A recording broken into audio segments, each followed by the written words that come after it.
Нема истекување на Линдан од Охис, потврдил инспекцијски надзор од страна на вонредниот инспекцијски надзор. Во писмено соопштение извести од Министерството за животна средина.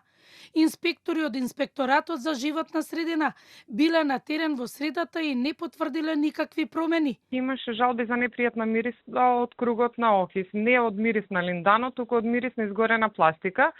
Заедно со Државниот инспекторат беа и општинските инспектори на кисела вода, значи беше координиран надзорот и е утврдено дека околу балонот во кој што имаше активности за изнесување на линданот, на малата депонија која што е покриена со линдан, нема никакви действија, ништо не се случува таму. Ова вчера не знам од каде излезе дека имало некој истекување на линданот. Првин линданот не може да истече затоа што тој е во прашкаста материја, тој е помешан со земјата таму. Од Министерството за животна средина објаснуваат дека редовно се вршат контроли на двете депонии.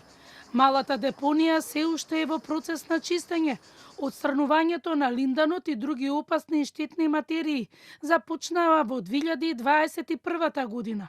Уништени се 1932 тони линдан и 586 тони почва контаминирана. Во малата депонија остануваат 636 тони линдан, 2613 тони контаминирана земја, 1120 тони контаминиран бетон и околу 70 тони жива.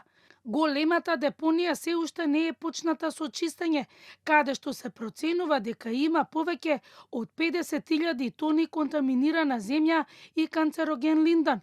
Слична таква депонија со 40.000 тони линдан има во местото Пеленица во близина на Скопско Драчево. За чистење на малата депонија потребни се 7 милиони евра. Од Министерството за животна средина најавува дека малата депонија во скоро време ќе почне да се чисти. Големата депонија се уште стои.